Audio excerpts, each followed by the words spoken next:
ಈ ಇಸ್ಲಾಮಿಗೂ ಭಾರತಕ್ಕೂ ಏನು ಸಂಬಂಧ ಅಂತೆ? ಇವರ ಮೊಹಮ್ಮದ್ ಪೈಗಂಬರ್ಗೂ, ಇವರ ಅಲ್ಲಾಹುಗೂ, ಇಸ್ಲಾಮಿಗೂ ಭಾರತಕ್ಕೂ ಏನು ಸಂಬಂಧ ಅಂತೆ? ನಿಮಗೆ ಆಶ್ರಯ ಕೊಟ್ಟಿರೋರು, ನಿಮ್ಮ ಧರ್ಮಕ್ಕೆ ಆಶ್ರಯ ಕೊಟ್ಟಿರೋದೇ ನಾವು. ನೀವೇ ನಮ್ಮ ಮಂತ್ರಾಲಯ ಕೊಡೋರು, ನಿಮಗೆ ಆಶ್ರಯ ಕೊಟ್ಟಿರೋರು ನಾವು.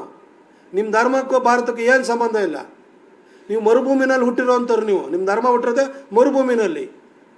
ಮರುಭೂಮಿನಲ್ಲಿ ಹುಟ್ಟಿ ಭಾರತಕ್ಕೆ ನೆಲೆ ಕಂಡುಕೊಂಡು ಬಂದಿರುವಂಥ ಧರ್ಮಗಳು ನಿಮ್ಮದು, ಇಸ್ಲಾಂ ಮತ್ತು ಕ್ರಿಶ್ಚಿಯಾನಿಟಿ. ನಿಮಗೂ ಭಾರತಕ್ಕೆ ಏನು ಸಂಬಂಧ ಇದೆ? ನೀವೇನು ಕೊಡೋಕ್ಕೆ ಬರುತ್ತೆ? ಇದೇ ನಿಮ್ಮ ಪಿತ್ರಾರ್ಜಿತ ಆಸ್ತಿನ ಇದು? ಯಾರಿಂದ ಕೊಟ್ಟಿದ್ದಾರೆ?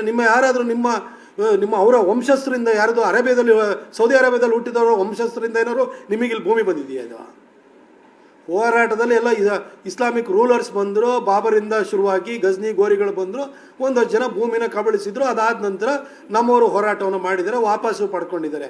ಆದರೆ ನಿಮಗೂ ಈ ಭಾರತದ ನೆಲಕ್ಕೂ ಸಂಬಂಧ ಏನಿದೆ? ಏನು ಇಲ್ವೇ ಇಲ್ಲಲ್ಲ.